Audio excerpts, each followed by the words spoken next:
What's up, B2? Capital G here. So, the brand new structure deck, Powercode Link. It looks like people have gotten their hands on it early. This is a picture that has been circulating on the internet, Reddit, Facebook, etc., etc.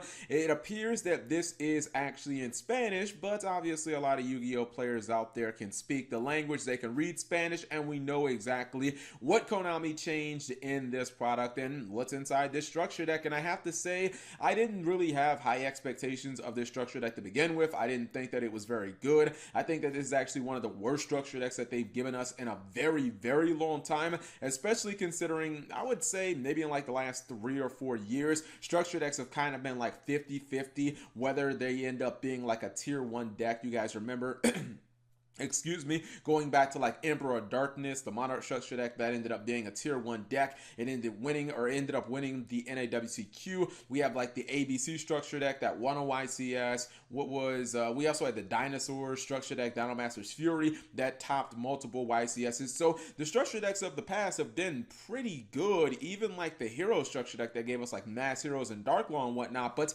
this one didn't look very strong. And honestly, I hate to be the bearer of bad news if you guys have not heard this already, but Konami actually did take out arguably the best card in the entire structure deck, or let me rephrase that. They took out the highest valued card out of the structure deck, and that's really, I don't know, man. That was a really bad decision. So we can see the changes here that were posted on Reddit. It seems that they added Effect Veiler, Launcher Commander, Fires of Doomsday, and Terraforming, and they ended up taking out Grinder Golem, Tribe Infecting Virus, which I actually think that makes sense because Tribe is banned here in the TCG, unless Konami was going to unban it on our new ban list whenever we get that. But most importantly, they took out Droll and Lockbird, and that is just a killer because Droll and Lockbird could have been the entire reason to buy this structure deck. There could have been a lot of people out there who just want to play competitively. Maybe they don't want to spend the current $17 asking price that Droll and Lockbird is going for on TCG Player, even though Droll and Lockbird does have 3 different printings. And I know how Konami is probably going to justify changing Droll and Lockbird into Effect Veiler, right? They're going to be like, but we just gave you guys Droll and Lockbird in Legendary Collection Kaiba. But the problem is, it's still like a damn near $18 card, so it's not exactly what I would call cheap. This would have given players the opportunity to get Droll and Lockbird essentially for $10, and considering that that's $7 less than how they would have gotten it otherwise, I think a lot of people would have jumped at that. I think, in fact, even with the rest of the structure deck not being all that good, I think people couldn't have complained when there was such a high value card in there. It actually reminds me, I guess, to a further extent of one of these structure decks, or excuse me, starter decks from like the 5Ds era that had Airbellum, X-Saber Airbellum in it.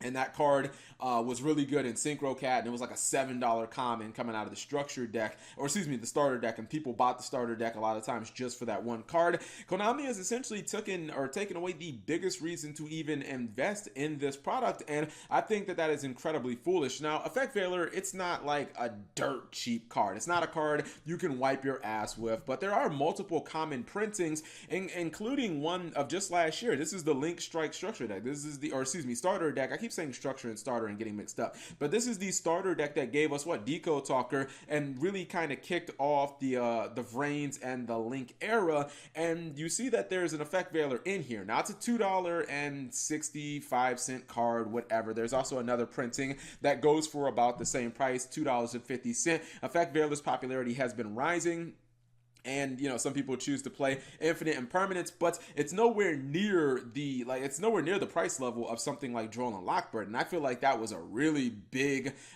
just a really big misstep by Konami. In fact, I don't understand why they didn't put both of them in there. The difference between starter decks and structure decks is structure decks are supposed to be like competitively viable basically out of the box, or you're supposed to have essentially like the spirit of competitive Yu-Gi-Oh! Again, that's why I talked about some of the other structure decks in the past and how they end up like topping YCSs. I don't think that there is any legitimate chance of like this having a big impact on the meta, especially considering that like Powercode Talker is not even all that good to begin with. So you guys let me know what you think. Grinder Golem is one that I think that we could have all swallowed if Decode Talker was still in there. Some people are saying, well, at least we're getting Terraforming, but Terraforming has been printed so many fucking times. It's like a 50-cent card. Like, who doesn't have a playset of Terraformings, let alone alone that there's still a legitimate chance that it could actually end up getting limited by the end of the year. This is a product that I honestly don't think is even worth buying anymore unless you just really want some of the other cards in there. But I think Konami definitely messed up when they took Droll and Lockbird out of here. So you guys let me know how you feel about it. Leave it in the comment section below. Thank you guys for watching. As always, subscribe if you have not already and turn on that notification bell for daily videos.